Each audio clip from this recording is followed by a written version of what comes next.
Юрий Сотник. Невиданная птица. Рассказ для детей.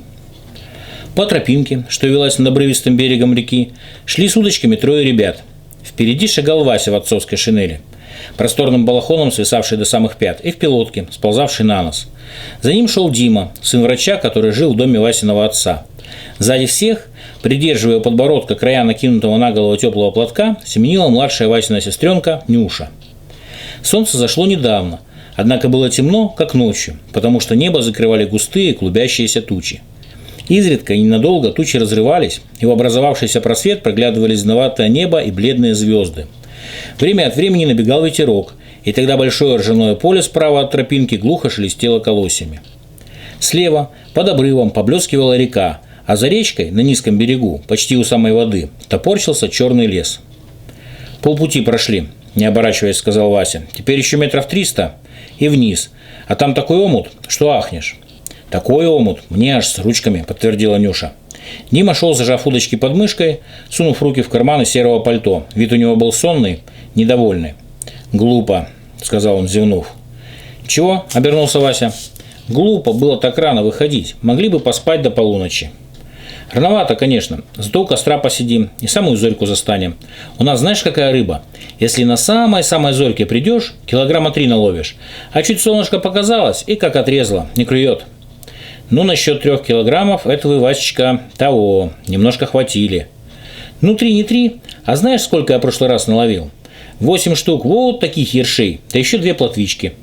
«Так бы и говорил, 8 ершей, а то 3 килограмма. Любишь ты фантазировать?»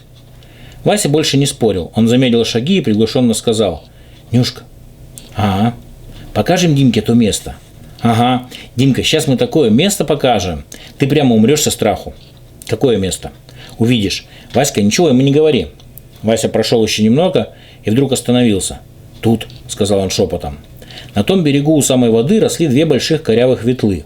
За ними виднелась лужайка, отлого спускавшаяся к реке, а в конце лужайки, наполовину закрытые ветлами, неясно белели стены большого дома. Нюшка крепко держалась за рукав Димкиного пальто. «Страшно как. Вот увидишь». Вася подошел к ним поближе. Его лицо овальное, с носом похожим на кнопку, было очень серьезно. «Слушай», – шепнул он и, набрав легкий воздуху, крикнул: «Эй!» «Эй!» – донеслось с того берега, да так громко, что Дима вздрогнул. «Эй!» – донеслось еще раз, но уже глуше, отдаленней. «Эй!» – отозвалось где-то совсем далеко. «Страшно, да?» – просил Вася. Дима пожал плечами. «Страшного ничего нет», – начал было он, и осекся. «Ашного ничего нет», – отчетливо сказал противоположный берег. «Ничего нет», – прокатилось в конце лужайки. «Чего нет», – замерло вдали. Дима помолчал и продолжал, но на этот раз шепотом. «Обыкновенное эхо, отражение звука. Сам знаю, что отражение, а все-таки боязно. Будь-то кто-то в развалинах сидит и дразнится». «В каких развалинах?» «А вон там, видишь, белое. Там санаторий был. А в 41-м Мороз бомбило. Фашист не долетел до Москвы и все фугаски тут побросал». «Восстанавливают его?» «А что восстанавливать? Только 2 стены остались». «Говорят, новые построили в другом месте», – добавила Нюша. Ребята помолчали. Никому больше не хотелось тревожить эхо. Над рекой стояла мертвая тишина. «Идем?» – прошептал Вася. «Пошли», – ответил Дима. Но ребята не успели двинуться с места. Нюша случайно оглянулась на ржаное поле, колосья которого сливались вдали в темную серую муть. Мальчики заметили, что глаза у Васиной сестренки странно расширились. Взглянули они в ту сторону, куда смотрела Нюша. Взглянули и на мгновение оцепенели. Над рожью, по направлению к ним, быстро увеличиваясь в размерах, неслась какая-то тень. Прошло не больше секунды. Нюша тихо вскрикнула и присела. Мальчики, словно по команде, припали к земле. В каких-нибудь 3 метрах от ребят пролетела огромная невиданная птица. Распластав в воздухе черные крылья, она мелькнула над тропинкой, бесшумно скользнула над рекой и скрылась в темной листве одной из ветел, что росли на противоположном берегу. Оттуда нанесся легкий шорох. Потом все стихло, как будто ничего не было. Очень долго ребята боялись шевельнуться. Нюша сидела на корточках, закрывшись платком. Мальчики стояли на коленях, опираясь на локти, пригнув голову к земле. Лишь минуты через 2 Нюша тихо прошептала: «Вася! Ой, Вася, что это такое было?» Вася осторожно приподнял голову, поправил пилотку. «Дима, видел?» Тот молча кивнул головой. «Птица, да?» Не меняя позы, Дима пожал плечами. «На ту ветлу села, да?» Дима опять кивнул. Вася медленно выпрямился, но продолжал стоять на коленях. Все трое смотрели на ветлу за рекой. Однако в темной листве ее ничего невозможно было разглядеть. «Орлов таких не бывает», — снова зашептал Вася. «И журавлей таких не бывает, каждое крыло больше метра». «Такой только этот. Кондор бывает», — сказала Нюша. «Кто?» «Кондор. Помните в «Детях» капитана Гранта?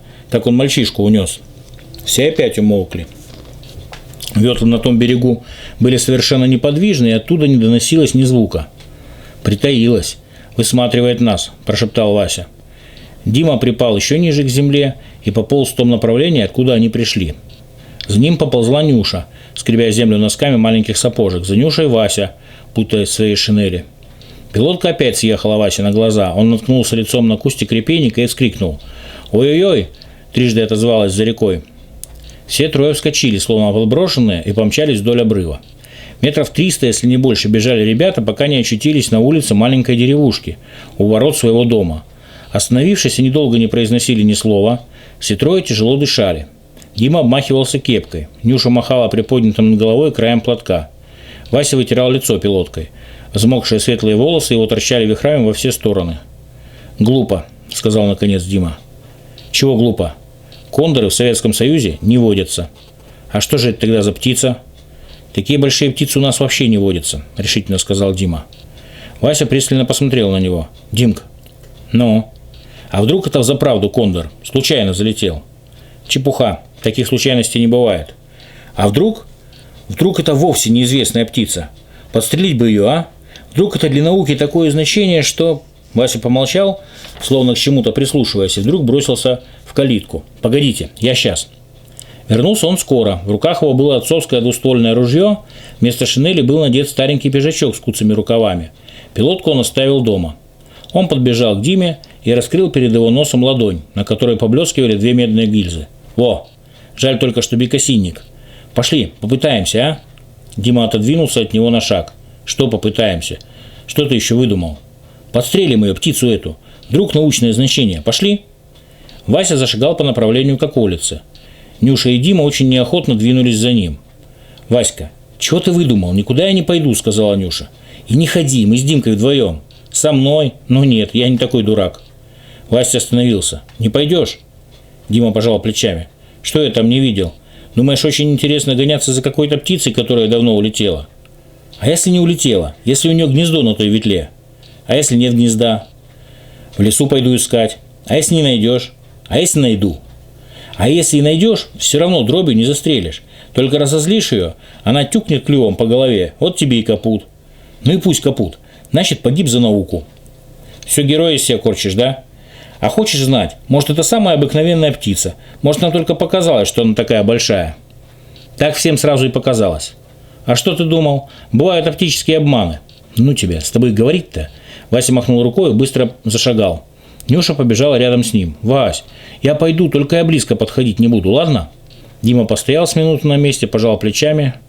«Глупо», — сказал он громко и поплелся вслед за уходящими ребятами. И вот началась охота на невиданную птицу. Идя по тропинке над обрывом, Нюша все время повторяла: «Вася, я больше не пойду, я боюсь». Но все-таки шла все дальше и дальше. Немного не доходя до того места, где ребята впервые увидели птицу, Вася вспомнил, что еще не зарядил ружье. Он остановился, обтер рукавом гильзы и вложил их в каналы стволов.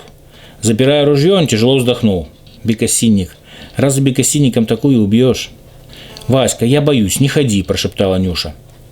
Вася топтался на месте, тоскливо озираясь по сторонам. Тучи стали еще плотнее. Лес за рекой казался чернее, гуще, и река под обрывом глубже и холоднее. «Стой тут. В случае чего в рожь спрячься», – тихо сказал Вася и двинулся вперед, выставив перед собой ружье. Пройдя несколько шагов, он обернулся. «Нюшка, если со мной что случится, ты в школе скажи. Так, мол, и так». «Васька, ну тебя, Васька, не ходи», – плаксиво начала Нюша, но Вася даже не оглянулся. Сзади метров 50 от Нюши смутно маячила фигура Димы. «Глупо», – негромко донеслось оттуда.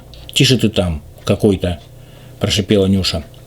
Вот и знакомые ветлы на том берегу, поляна за ними, белые пятна развалин. Вася задержал дыхание, прислушался. Ни звука. Вася поднял ружье, прицеливаясь в ветлу, потом отпустил его, облизнул губы и снова прислушался. Послышался шорох. Вася резко обернулся. Совсем близко от него сзади колосьев торчала Нюшина голова. Она прошептала свое обычное: «Вася, я боюсь». Зато у Васи прибавилось храбрости. Он опять прицелился и громко крикнул: «Эй!». Эхо трижды повторило его крик и затихло. Ветлы на том берегу не шелохнулись. «Эй!» – снова крикнул Вася. Все было по-прежнему спокойно. «Улетела», – сказала Нюша. Вася подошел к самому краю обрыва, прыгнул и съехал по крутой песчаной осыпи на довольно широкий пляж.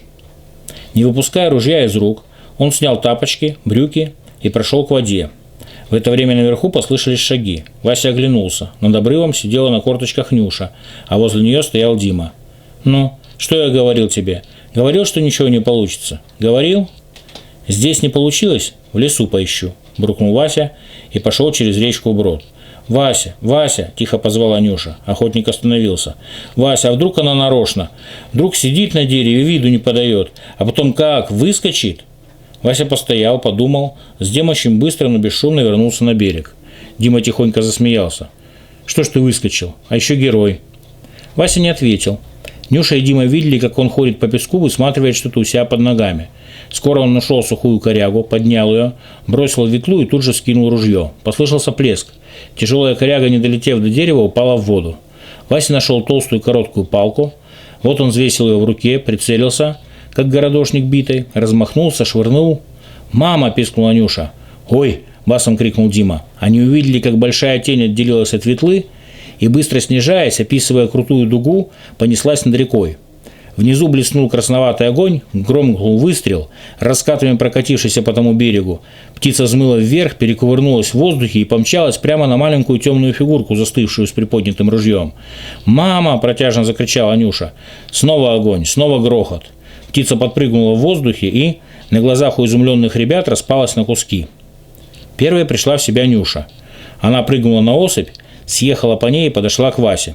То же сделал и Дима. Около Васи пахло порохом. Даже в темноте было видно, что лицо его совершенно мокро от пота. Он стоял неподвижно, часто дышал. Нюша тронула его за руку. «Вася, чего ты? Испугался, да?»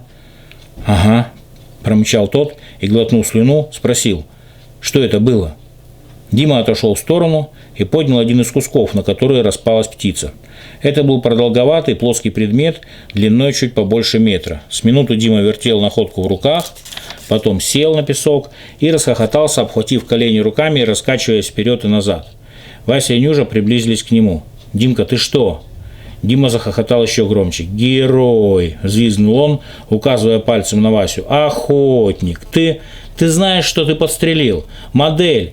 Авиамодель подстрелил!» Он повалился на спину и принялся болтать в воздухе ногами. Прошло полчаса. Никто из ребят больше не думал о рыбной ловле.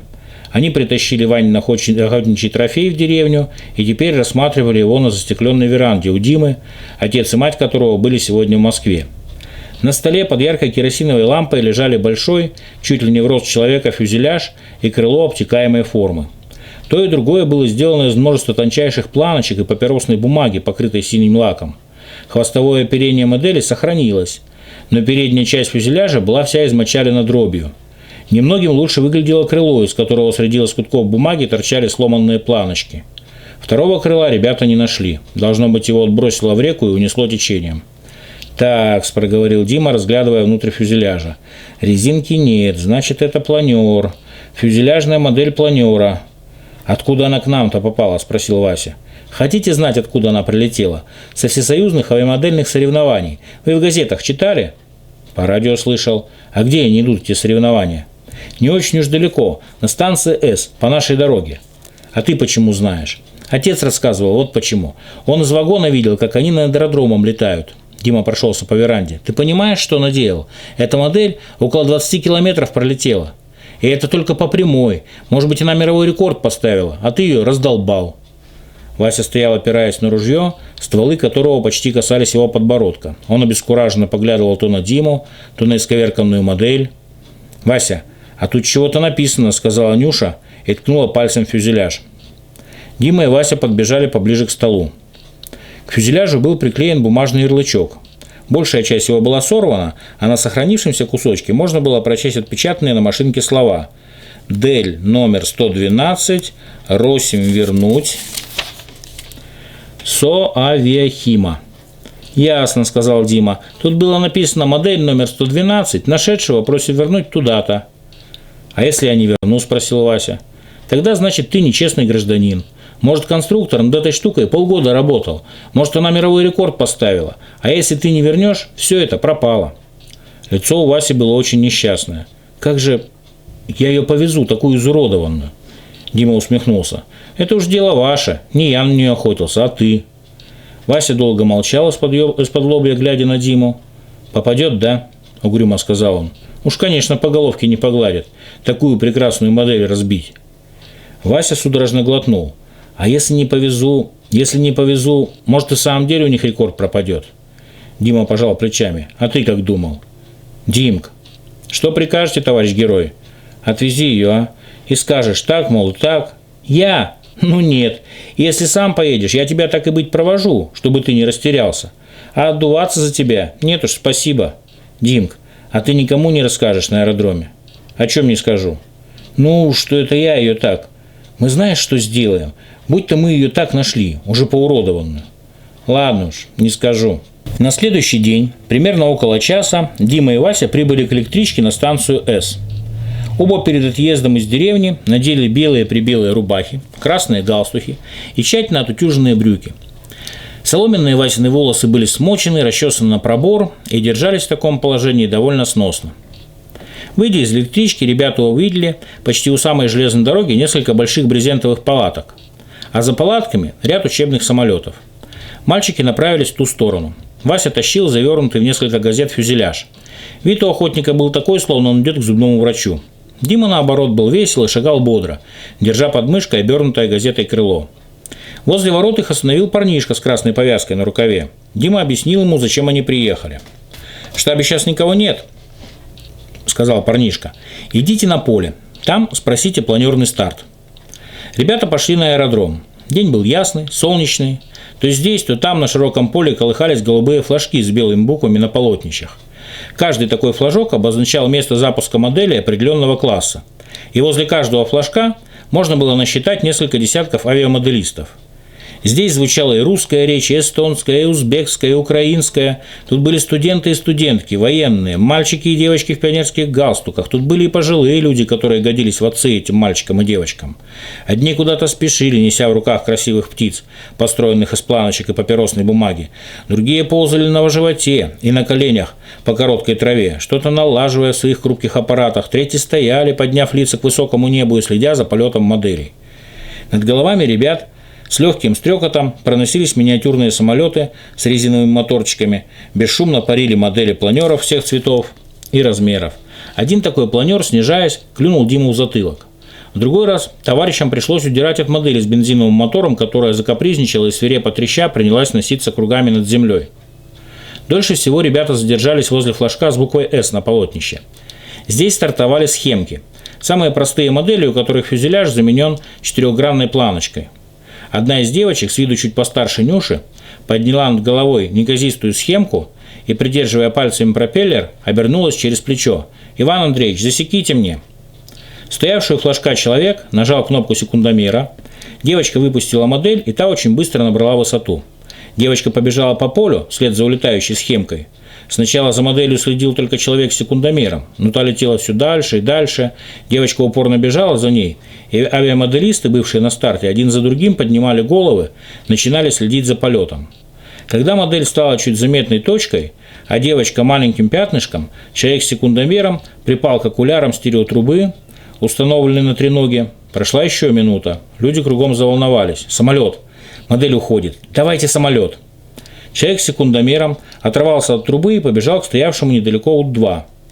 Через минуту самолет с ревом пронесся над стартом и помчался в ту сторону, куда улетела схемка. «Димка видел?» – тихонько сказал Вася. «Что видел?» «За такой ерундовой моделью целый самолет послали». «А ты как думал? Вдруг она рекорд поставит, и никто не узнает. Идем». Мальчики снова зашагали по аэродрому. «Дима, что тебе?» «Дима, никому не скажешь, а? Здесь такую ерундовскую модель так берегут. А я такой огромный планер покалечил. Не скажешь, Дима, а?» «Я-то не скажу, только по твоему лицу всякий догадается».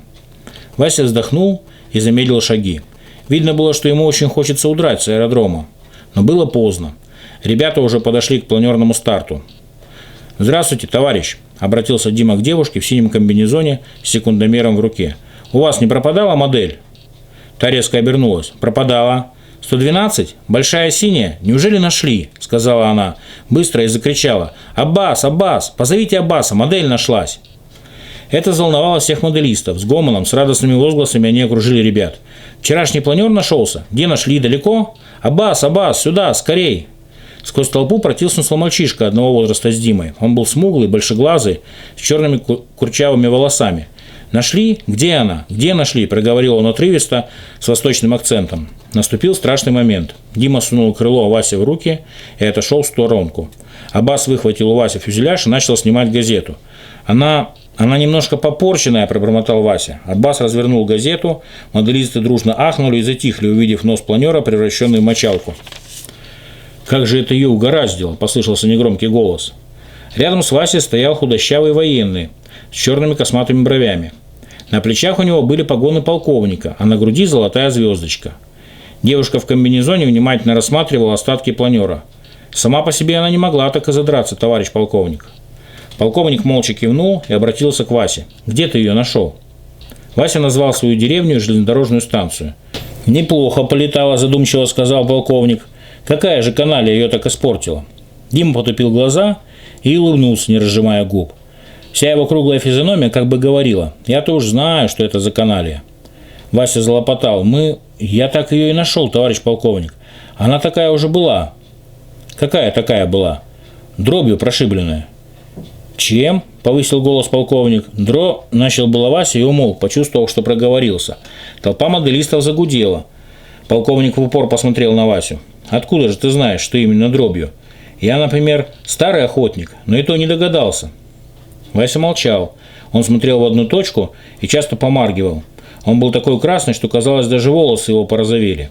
Дима улыбался, прикрыв ладонью рот. Аббас подскочил к Васе и закричал, размахивая руками: «Я знаю, он сам стрелял, сам дробью модель стрелял. Смотрите, какое лицо, сам стрелял». «Тихо, тихо, не надо кричать», – мягко сказал полковник и обратился к Васе. «Ну?» Вася теребил пальцами кончики своего галстука и, не отрываясь, смотрел на них. «Я нечаянно», – еле выдавил он. «То есть как нечаянно?» «Я не знал, что это модель». «Не знал? За что же ты ее принял? За перепелку?» Из левого Васиного глаза скатилась слеза и задержалась на уголке рта.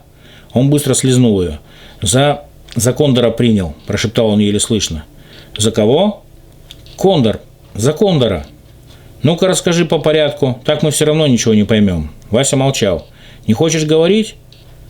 «Пусть он расскажет», – сказал Вася и кивнул на Диму.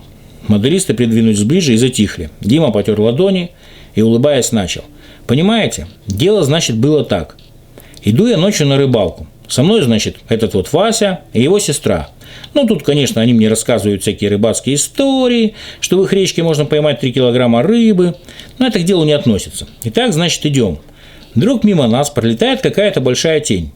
Перелетает через речку и скрывается на одном дереве. И тут вот этот герой начинает кричать: «Это кондор, это какая-то загадочная птица, собой пожертвую для науки, а ее подстрелю». Дима разошелся. С большим юмором он рассказывал о том, как Вася и Нюша шли на охоту, как Вася, полумертвый от страха, кричал над обрывом «Эй!», и как он в одних трусах начал переходить реку, но, испугавшись, вернулся. Рассказывал он так остроумно, что моделисты покатывались со смеху. Даже сердитый Аббас начал улыбаться.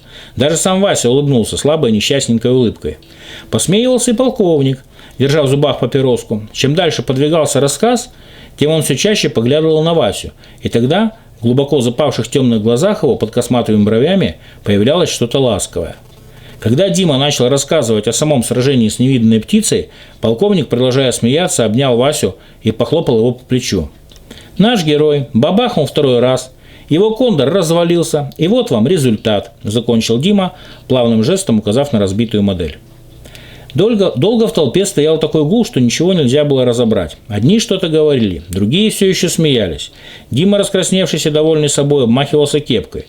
Вася стоял, опустив плечи, и казалось, что он даже похудел за эти несколько минут. «Занятно», – сказал полковник, когда шум немного утих. Он сдунул с папиросы пепел и обратился к Диме. «Ты, я вижу, человек остроумный, тебе на язычок не попадайся. Но вот что меня интересует. Ты ведь тоже не знал, что это модель, так ведь?» «Не знал», – сказал Дима. «Не знал, что это модель, и был уверен, что это не кондор. Что же ты тогда думал? Что это было такое? Дима перестал обмахиваться кепкой. Я вообще ничего не думал. Я вообще... Постой. Как же это ничего не думал? Не думает дерево, камень, улитка. Но человек-то всегда что-нибудь думает. Моделисты негромко засмеялись. Дима покраснел. Я, конечно, видел, что это похоже на птицу. Но я же знаю, что таких птиц не бывает. Полковник смотрел на Диму, чуть улыбнувшись. Похоже на птицу, но таких птиц не бывает. Стало быть, перед тобой было некое загадочное явление. И ты даже не попытался его исследовать. Так? Дима молчал. Молчали люди, окружившие его, ожидая, что он ответит. Но Дима так ничего и не ответил.